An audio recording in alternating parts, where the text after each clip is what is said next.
a lot of the claims in the article were that Tim said something that some other person found offensive, or some version of padding your resume. Well, and here's another thing too, that this guy is doing poorly, and he's doing poorly in his article. If it's true that Tim is padding his resume and then using that to espouse some belief about the system. So I think the claim that this guy makes in the video or in the article is that, Tim was basically a random canvasser in the street for some nonprofit, and then Tim pretends like he was managing a nonprofit, and thus that's why he knows that all nonprofits are BS. Mm-hmm.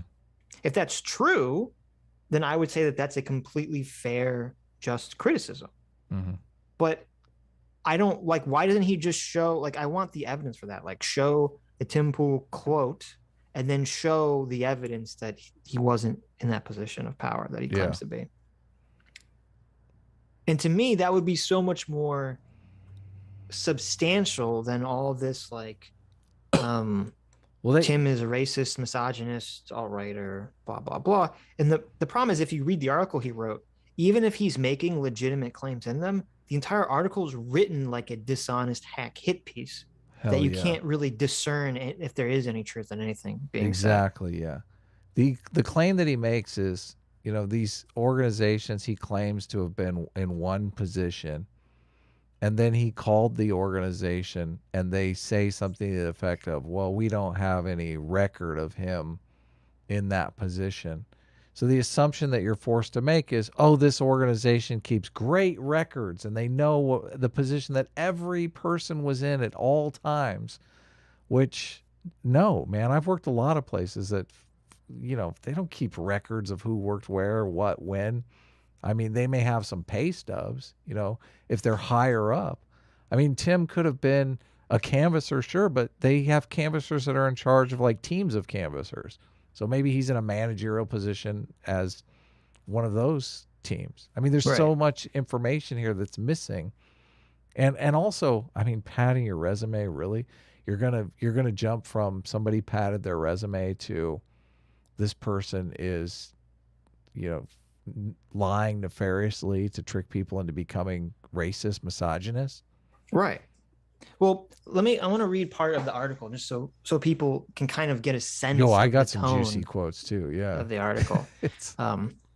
If you buy Tim Pool's branding, he stands in contrast to the bulk of his journalistic peers, which he calls evil liars, who supposedly capitulated to the agendas of Black Lives Matter, Antifa, Democrats, big tech companies, feminists, and the like. But this self-generated mythology, an anti-authoritarian truth teller whose success stemmed from confronting the, quote, machine, as Pool puts it, bears little resemblance to reality. Contrary to the overall matter in which Pool portrays himself, he is not an intrepid field reporter and streamer who barrels into conflict zones filled with an unshakable desire to ferret out the real story. Tim Pool was at times reluctant to leave the safety of his hotel room, according to several of nearly 30 former coworkers and other acquaintances from the past decades who spoke with the Daily Beast. What does that fucking mean?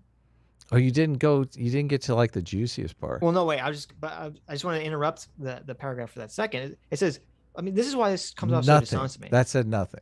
Tim Pool who portrays himself as intrepid, but 30 supposed anonymous coworkers claimed at some point in some situation where we provide no context, says nearly that at some point, 30. Yes, nearly 30. Well, of course, you couldn't put 23 down. Yeah, because it was 23, right? Yeah.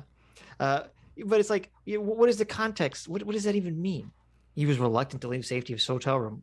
Maybe he was in the middle of a war zone. What are you talking about? Like, yes, give me some facts here. Give me some information. What was the situation? I don't, but of course it doesn't tell you. They continue saying he'd come across as uninterested in interviewing subjects or doing much research. During shoots, Tim Pool's head was frequently buried in his phone, diligently tracking social media, only to blame his coworkers or equipment when he couldn't live up to his clippings. Pool's main focus when reporting those on the ground with him, said, was drawing attention to himself. Yeah, so they make him out like an egomaniac. Yes. Quote, he's a coward, a phony, a joke, staggeringly arrogant, totally full of shit, not smart, a bumbling doofus. These are all representative samples of how those who worked with Tim described him. Like, Most did so on the condition of animosity.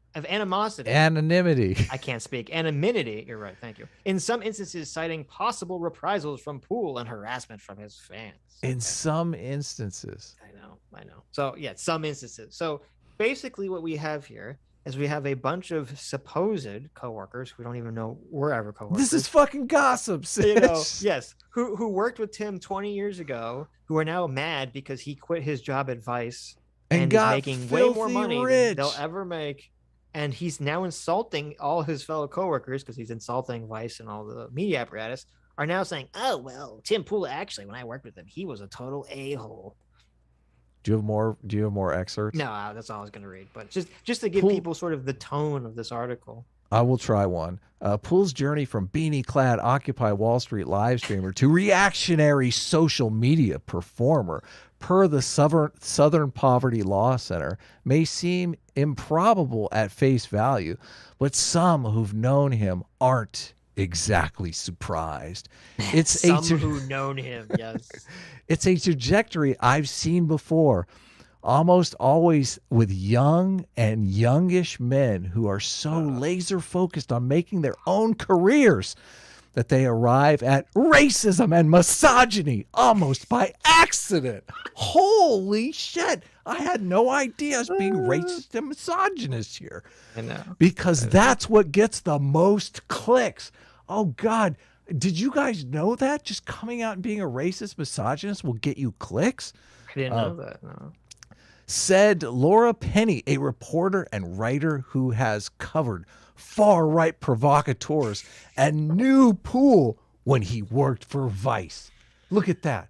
Former coworker. Look, she knows. She knows these far-right provocateurs. She does. Mm-hmm. It's like, of course. What the heck?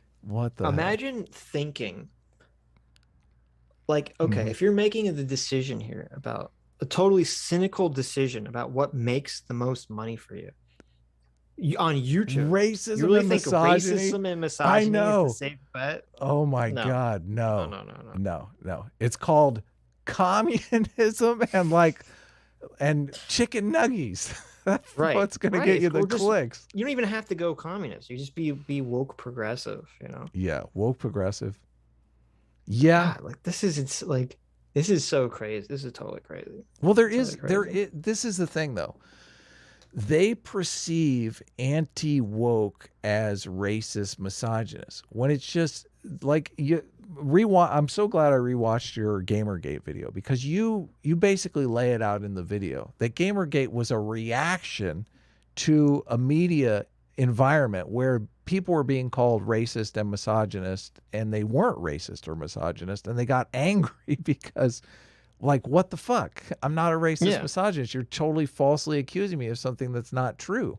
So they perceive someone who's getting pissed that they're calling them racist and misogynist, because they're not, as a racist and misogynist. No, exactly. Which is just nutty.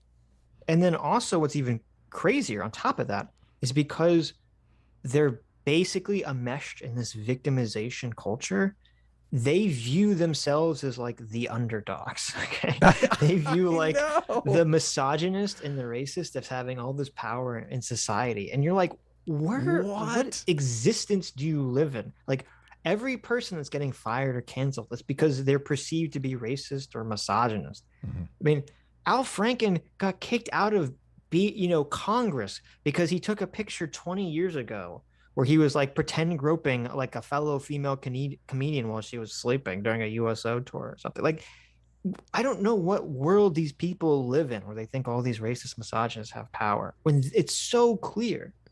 It's so clear to anyone with a brain, anyone functioning with any semblance of reality, that the woke have all this cultural power right now. Yeah. That's what makes it even more infuriating for the anti-woke people. The fact that you're acting as though you have no power whatsoever when you have immense amount of power. And I mean, at some level, you kind of feel like they do know it. Like they're just, feigning like, oh yeah, we're the underdogs. White supremacists are everywhere. It is infuriating. I have one more. The description of Poole's guests is rather savory. Would you like me to? I will attempt to read it for you guys. I'm not the best reader, but I did read it ahead of time. So in 2020, and continuing through 2021, a rotating cast of Stop the Steal activists, Capitol rioters, QAnon and Pizzagate promoters, 9/11 truthers, grifters, anti-vaxxers, anti-Semites, misogynist cranks, and neo-fascists trundled down to Poole's Maryland podcast studio to appear on Timcast IRL, his 2 hour plus long YouTube live stream.